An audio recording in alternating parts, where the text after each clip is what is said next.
This one's for anyone that's been burned by a gym before. Never have I ever been caught out by a hidden fee from a gym. We've all been there. You know how it goes. End of financial year rolls around, and somewhere in the fine print is a joining fee you didn't quite catch. Well, Revo Fitness plays a different game. Never have they ever slapped on a joining fee. Never have they ever snuck in hidden fees, and never have they ever raised their prices in nearly a decade. That's not a promotion, that's just how they operate all year round. And Jesse, I know that true footy fans know a straight up deal when they see one. Well, Revo is exactly the same. Great facilities, no BS fees or lock-in contracts, and surprisingly affordable from just $9.69 a week. Join Revo Fitness online at revofitness.com.au. That's REVO fitness.com.au. Join it on the app or walk into your nearest club. G'day guys, welcome back to True Footy. It is time for almost bi-weekly look at the latest trade rumours. We've started a trade and draft website, Dylan, and therefore this is all top of the noggin for us. We're keeping up with all the latest trade news, putting it on the website. Today we're going to go through some of the biggest stories over the last couple of weeks and give our takes on them. Should we start with Tim English? We should start with Tim English. Do you catch this? The alpaca. Yes. Is that what they call him? I don't know. I've never heard that one. Kind of just has a sheepish alpaca look with his permed blonde. This is an outstanding start. So this actually started because Jordan Lewis cryptically suggested that a contract to Tim English is unlikely to be at the Bulldogs next year.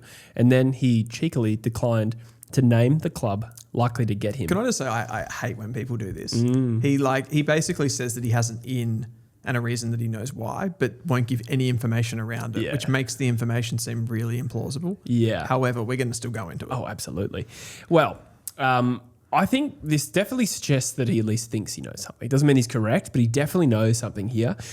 What clubs do you reckon would be suitable for Tim English? We know that the Eagles did try and get him a couple of years ago. I'm not so sure the fit is as there now. It's not as though they couldn't do with the Tim English, but whether West Coast would be willing to part ways with trade capital to get him, I'm not too sure for where they're at. Do you think this comes down to a fact that Tim English is going because he's been offered a bunch of money? And this is a problem with Jordan Lewis's statements because he didn't actually go into any of this. Yeah.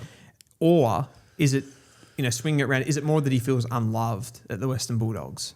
Please explain. Well, I don't think it's been that. Like, it's kind of been publicised, I suppose, to some degree that Tim English hasn't been, like, Bevo hasn't been the biggest fan of a Tim English style ruckman, the way that he plays. He kind of has that more, like, he's good on the ball as a ruckman. He uses it really well. His handballing and his kicking are really good, but he's probably not the most physically gifted ruckman. And when I say physically gifted, I mean he doesn't play with sort of like an aggression of like what rucks of the past kind of did.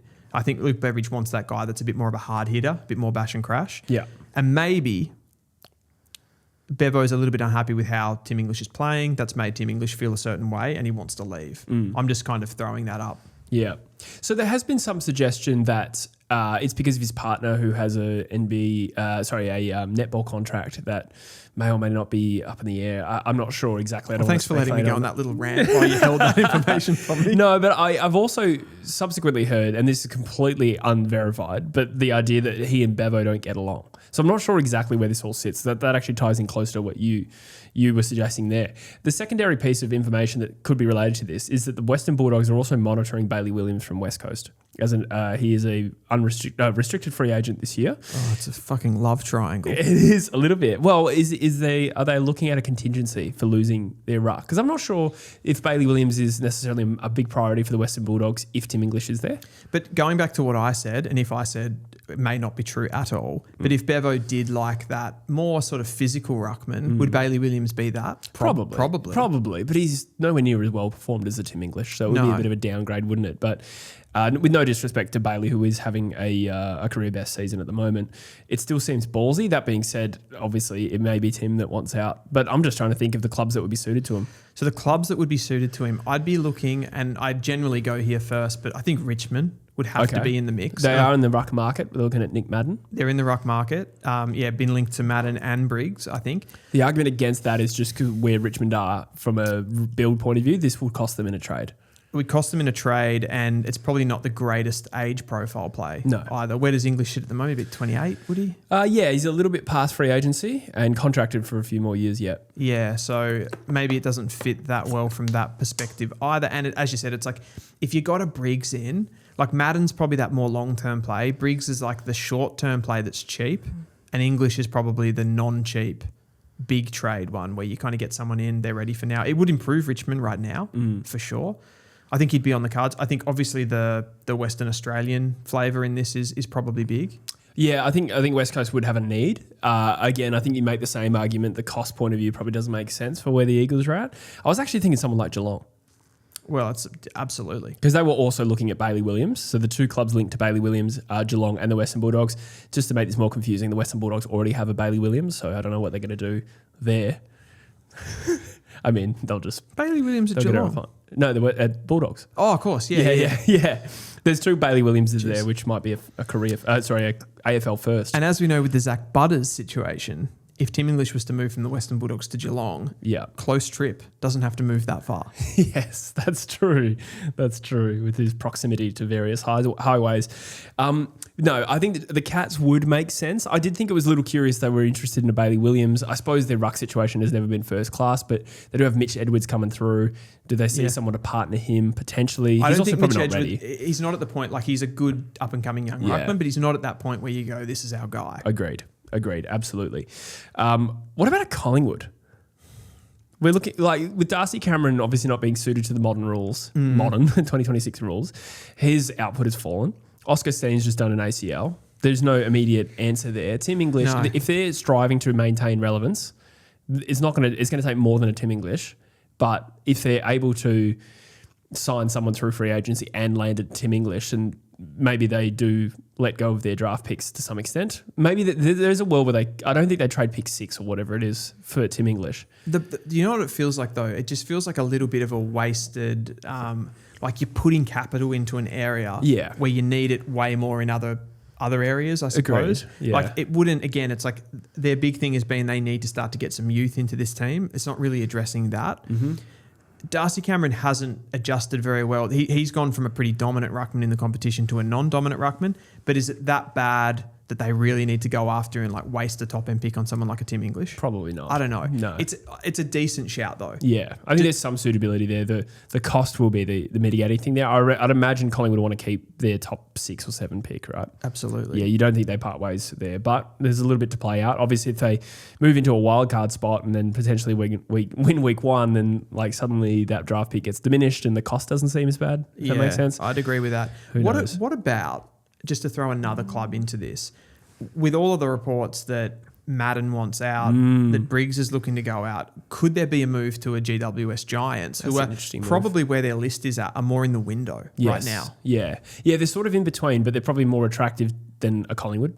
I would say if you look at the young talent profile, as we've done through our series, we rate their young talents. Actually, they've come a long way in terms of their list turnover over a number of years. So even if they're not in the window right now, I think they're 14th on the ladder, you can reasonably expect that they could go again in a handful of years. Yeah, and the clearance profile has been absolutely shot for them. True. English has come from a system that have dominated clearances. Now, that's a big part down to their mids as well, but you bring Tom Green back into that side, you get a Tim English. You can't really argue that that's an improvement. Yeah, absolutely. Yeah, I think that's very suitable. Whether he'd be willing to go to Sydney, I'm not sure. But I'm trying to think, Jordan Lewis, who's he connected to? He played at Hawthorn, he played at Melbourne. That's exactly what I was trying to think. Is this going to be another Brodie Grundy situation where they recruit another ruck for Max Gawn? I seriously doubt it, considering Max Heath is now playing that role. But it's kind of a funny idea. Oh, you're thinking about his links to Melbourne. Yeah. I thought you were saying his links to Hawthorn. Well, They'll also have Reeves and Meek. I mean, he'd be an upgrade on them. There is an argument that he's an upgrade in certain ways, but he's not an upgrade in other ways. It's just how much you value, I reckon the coach values. I get the feeling that Hawthorn are pretty comfortable with Meek and Reeves. Yeah, perhaps. I think it's a game of inches, though, when you're trying to become the best team in the competition. Yeah, it is. It's a reasonable upgrade, I reckon. But yeah, it remains to be seen. But let us know in the comments, where do you think Tim English ends up? You might like this one, Dylan.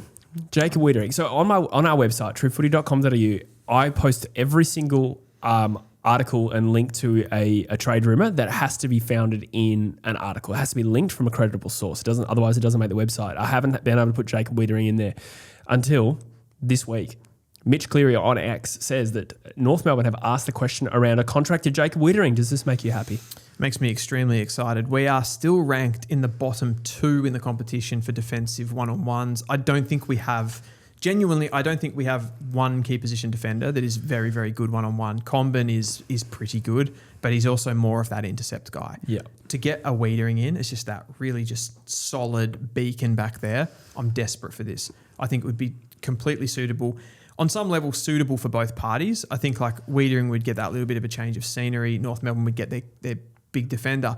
The problem is that since Michael Voss has been sacked by Carlton, the run that Carlton are on seems to have like pumped this enthusiasm back into that club. And it feels like Jacob Weitering's probably playing with a new lease on life there.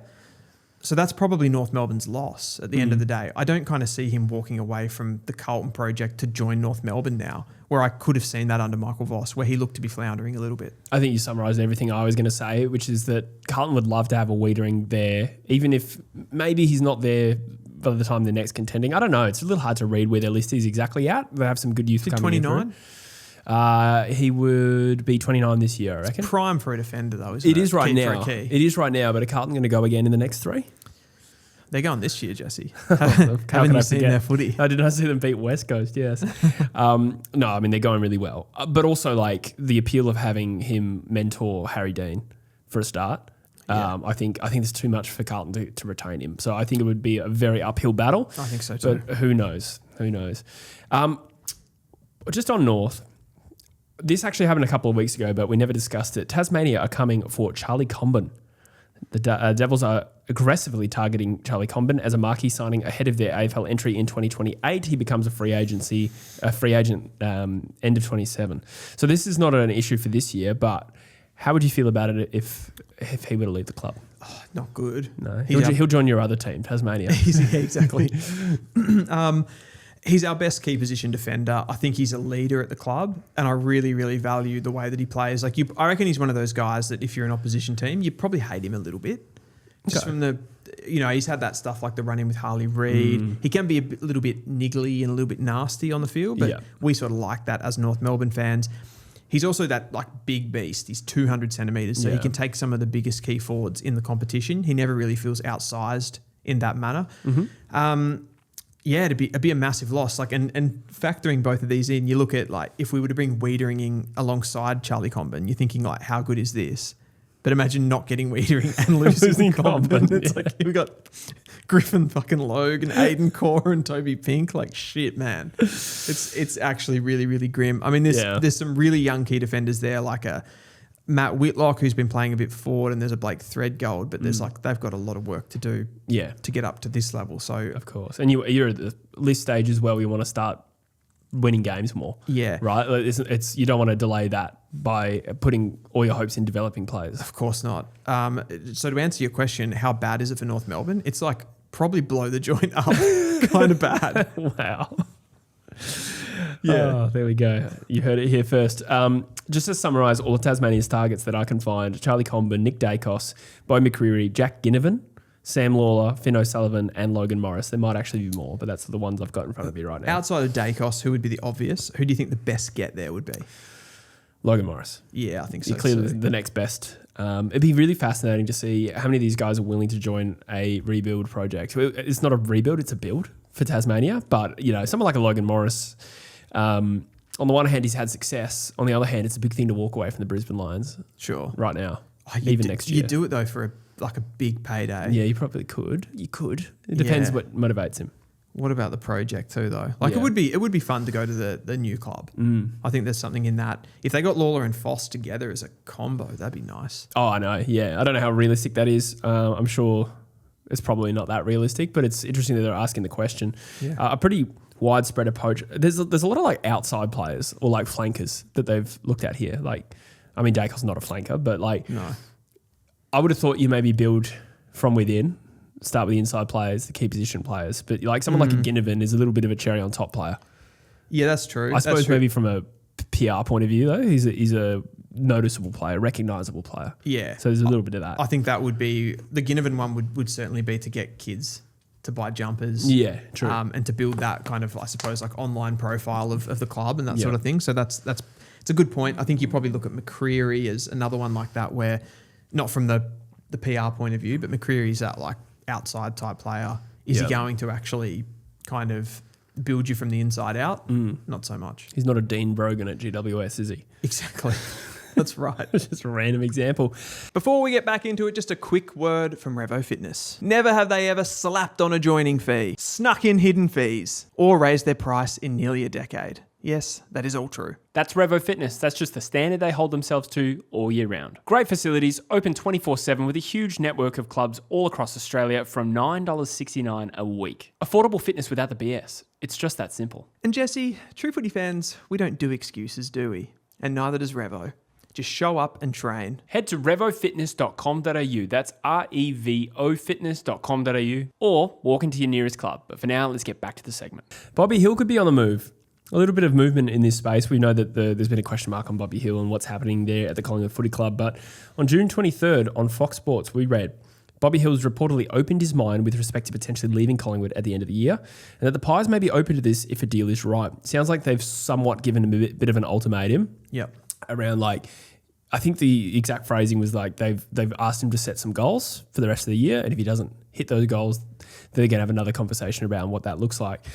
So obviously we can't speculate as to what's likely here, but if you're Collingwood, how do you handle this situation, do you think? Because he's such an important player for their list profile, but you can't also just and I want to be sensitive to any potential issues that I'm not aware of here, but you can't just sort of let players potentially take the piss. Not saying he is, but... Yeah. So what are you likely, if you were to move him on, what are you likely to get for him? It's a really good question. He is contracted for a few more, I reckon. He's a Norm Smith medalist. Yeah. At his very best, I think it's clear that he's one of the best small forwards in the competition. I think in his prime, you're looking at a top 10 pick easily. Yeah, absolutely. Yeah, but we're in a very different situation now. Yeah, because it's not like all of the other 17 clubs in the competition haven't been watching what's going on there. So I don't think they're going, here's a top 10 pick for Bobby Hill right now. Yeah, exactly. There's no way they can get that. But because he's contracted, you could imagine Collingwood being very prickly here. Just to hold on to him. Yeah. Or at least, put up a strong stance against, say, a West Coast, right? Or it could be Fremantle, if he wants to get back to Then what's Western the Australia. ultimatum then? Then don't they devalue their ultimatum to say, we need you to do this if they won't trade him? Yeah, that's true. It'll become a very interesting poker game, I think, at the end of the year if this remains the way it's currently looking. It's a shitty situation. He's a very important player to them. They obviously know that. And he's just, I don't know, it's tough because we haven't seen him play for... When's the last time we saw him play AFL? I'm not sure off the top of my head. Don't even know. Yeah. Well, let's flip that. If you're one of the two Western Australian sides, and the reason I'm leaning there is because there is some suggestion WA was probably where he'd like to be. Yeah. That's where he's from. Which club, if either of those clubs, do you take the punt, and what would you be willing to offer? He feels incredible. I know that on paper, the player is extremely suitable to what West Coast need, but I think the player off the field right now is the exact opposite to what West Coast need right now. So I think it'd be difficult to see how that is a match made in heaven. Yeah. I think if he wanted to go home, I think the better suited club would be to go to a club like Freo, right? Yeah.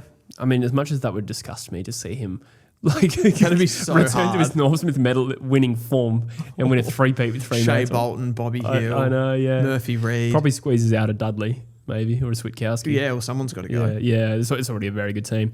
And you wouldn't think there's going to be a massive bidding war in terms of salary because that's where West Coast could offer more. But I don't know if that's going to be a big factor in this situation here. So, what would you like to see? Would you say that West Coast would be in a position where it's you may as well give him what he wants? No, in terms of his contract offer, money. I think he's shaved hundreds of thousands of dollars off his asking price. If he went to Freo. Oh, sorry, no. I thought you asked me what he would has I just offer in him. general. Yeah, okay. Yeah. In general, he has. So, but you would have to offer more, in theory, right? Oh, then Fremantle. Than say a Freo. Yeah, if he was going that way. That's true. I suppose the other way you could look at it is if you had a potential disruptive player. Fremantle also don't want that if they're in the middle of a premiership window. That's true. They don't they've got they've got the foundation to absorb it. They do a little bit more. They'd obviously do all their work and all that kind of stuff on it. But it's an interesting one. It is an interesting one, and you also think if it's not working at Collingwood, why is it going to just suddenly work at West Coast or Freo? Well, I think there's an argument for being around family, especially because I think his partner or ex-partner, I'm not sure, is now in Western Australia. Okay. And that might involve kids as well, I think. So there is that side of it. That being said, I suppose it's really hard to speculate when we don't know the situation. Yeah. But either way, we're putting it out there as something that could potentially happen. Basically, to put a line underneath that, great player. We don't know though.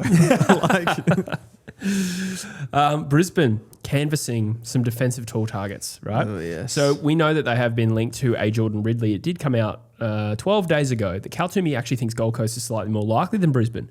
Brisbane did chase Jordan Ridley end of last year. He's heavily contracted. You'd think he'd be, it sounds like he's pretty keen on a move again to Queensland specifically, but it seems like the Suns are more likely. Imagine being in the situation where you can choose the Gold Coast Suns or the Brisbane Lions. You're like, which club's going to win more premierships? Yeah, exactly. As I say that, Gold Coast are in a massive hole, but let's be real. Like the prospect you'd be taking on is better than most. I agree. I actually think Gold Coast are they're going to be fine. Yes, I think they're working through some stuff at the moment. I think probably this year's a bit of a write-off, and we expected them to be better. But it's interesting. Just overall on this one with Brisbane and the defensive targets, like it kind of says to me, like I feel like they've recently, had some defenders actually come into the team that have been pretty strong. Like blanking on his name for some reason. Who's the Adelaide guy? For Brisbane? Yeah, Duday. Yeah. Duday that they got in. Like, down races, sing this song. Duday. Does this mean going after Ridley and the other ones that we've got here on the list? Does it mean that they've probably written off a player like that who hasn't been able to get his body right since he's been there?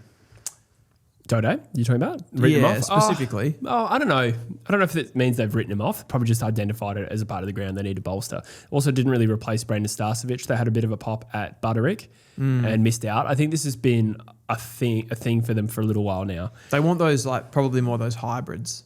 It feels. True. I suppose when you look at Starcevic, can play on those small guys as well. So Ridley can sort of do that. And you're talking about Khamis here too. Yeah, so Buku Khamis, according to Cal Toomey a couple of weeks ago, says don't rule out the Brisbane Lions of getting Buku Khamis. The stories around him is that he nearly left to Carlton end of last year when he was contracted.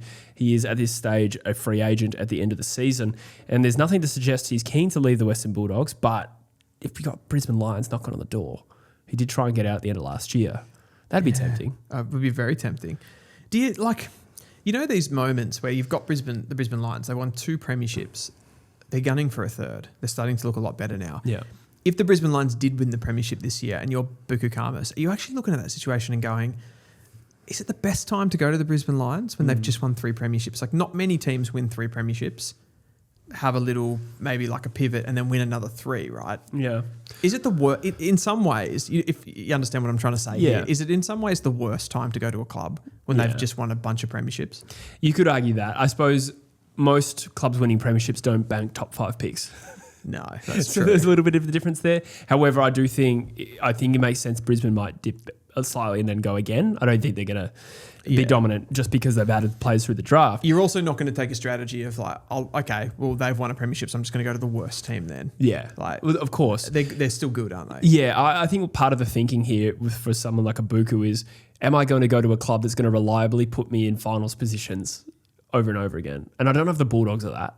Right? Yeah. I mean, sure, they've got the capability. Sure, they've played in a lot of finals and they have played in 2 grand finals in the last 10 years. By no means a terrible club at all.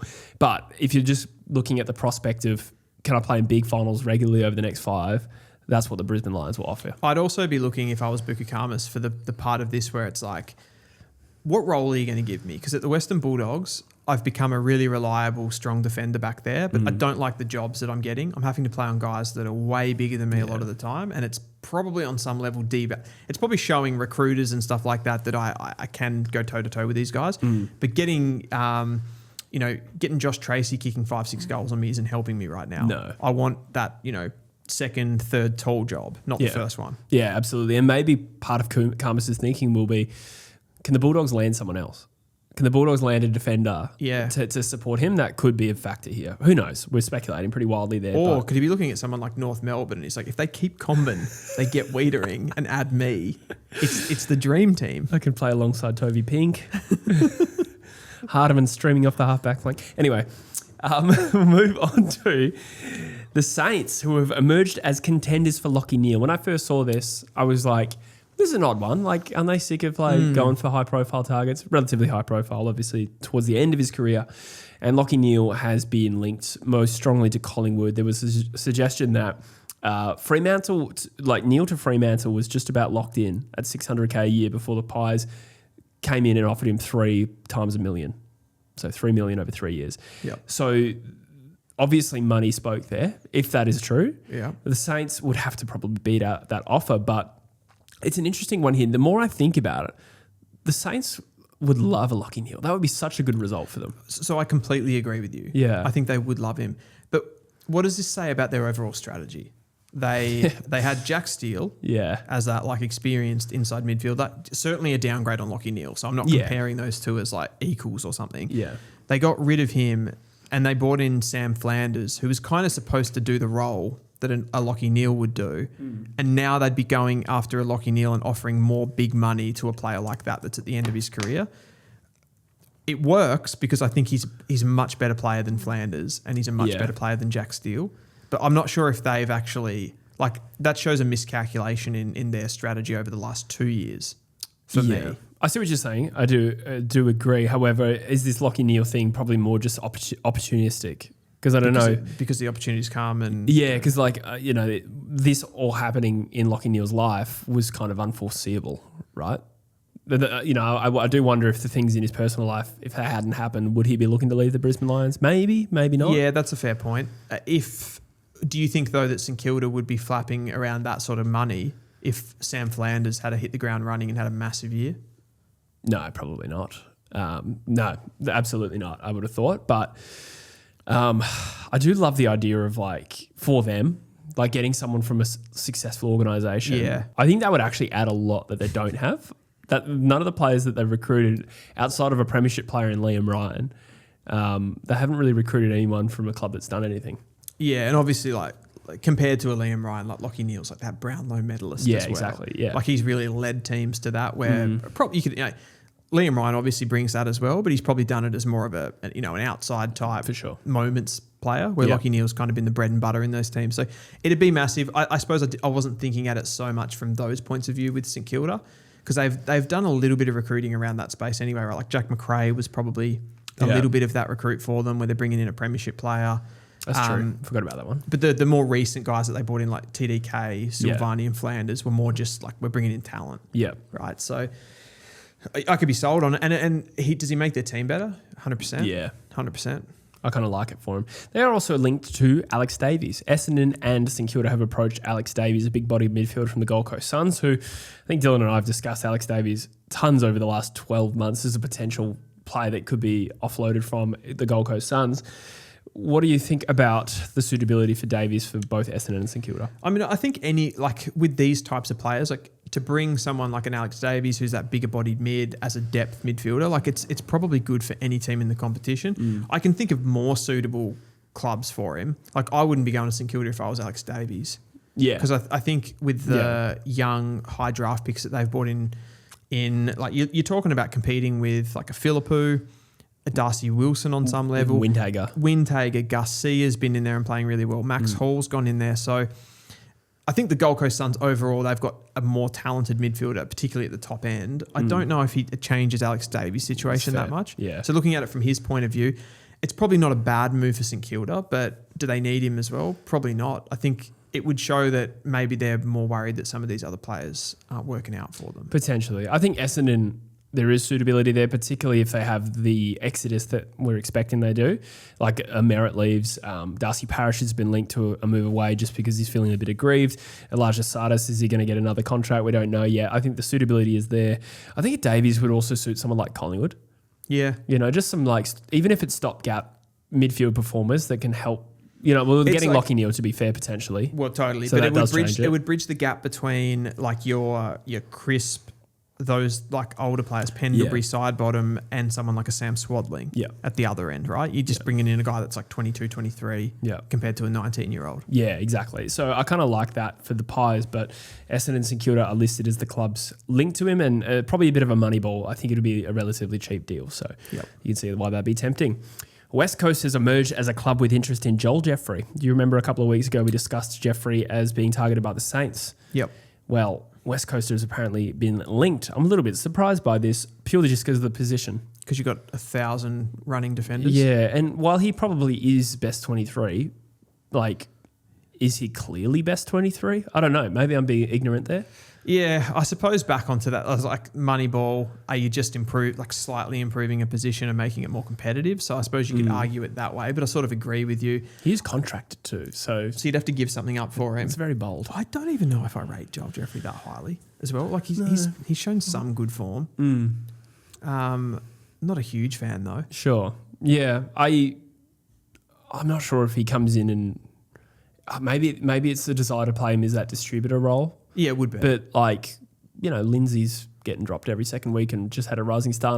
It's not a big position of need for West Coast, so I'm a little bit surprised by it. Do they see him as a forward or something? That would be a bit of a curveball. Yeah. To recruit a player who's not in that position now. He was a forward. forward. Yeah, exactly. But he's not in that position right now. So to target a contracted player who Hardwick has said, nah, not touchable, and then shoehorn them into your forward line, I think it's an odd play. But Yeah. it was one of the more curious trade rumours that I've seen. Interesting. I mean, Hardwick does say that about everyone that gets. He's like, as he should. To be honest, that's just smart play. The last one I'll talk about. This is not a rumor, but this is just something I've noticed. Yep. The GWS Giants' first pick this year is currently pick 5 as of the ladder right now. This is going to be up for grabs still.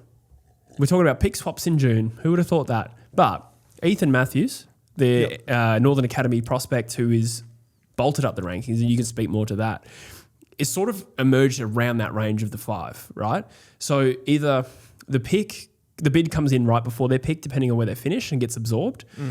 You think that maybe they can trade and make that a bit more economical. But under the current rules, if they were to take pick 5 and say take Gush Teixeira, and Ethan Matthews' pick comes in, or bid comes a few picks after, they currently only hold 30 in the second round. They're not going to have enough to get him. They won't have the points. So I don't think you can bank, depending on whether GWS shoot up the ladder. That'll be different. But if it holds at pick 5, they're absolutely going to trade this to another club. Yeah, that's right. Difficult to know exactly what they'll do, but they'll be looking to get 2 picks in later in the draft that equal as much, if not more, than the points for this, and then maybe even bring in a pick in the future or something like that. Yeah. Let's say if it was around the same amount. So, yeah, you're spot on. I'm just looking at clubs who could have. Do Melbourne have got 2 firsts? Melbourne have 8 and 12, which as it currently stands, I don't know if that's juicy enough to move up to 5. But you know what you do get though? If you enter that top 5, you can actually factor in the extra end of first round pick that gets generated for when a player matches a bid. Yeah, but Melbourne won't. If Melbourne trade into that pick, they won't get because it's not their natural pick. It's not a natural pick. Okay, never mind. Yeah, get that silly idea. Well, if you're looking at clubs who have the picks to do a swap, Melbourne, as it currently stands, hold 8 and 12. Right now, it's probably too early to speculate on exact pick swaps. We haven't had free agency compensation. We haven't had trade period. All that's going to change massively. Yeah. But I just want to put it out there. GWS will not be holding their pick 5. Can you tell me, just off the top of your head, how much the 8 and 12 would be worth in points value? Yes, I can actually. That would be a good... Because I reckon they're going to... They'd base a trade like that quite heavily off that, given that that's what it means to GWS. As it currently stands, 2,583 points. That's pick 5? Yep. And what would that's pick 8 and 12. And what's pick 5? 1795. So it far exceeds pick 5. Yeah. So Melbourne aren't going to do that. I don't think Melbourne do that. But and I think where the draft sits right now, it's hard to say that pick 5 is worth so much more than say 8. But so much to play out still. With the trade period, free agency, all the other ways that picks are generated, there's a lot to play out. But that's going to be gettable.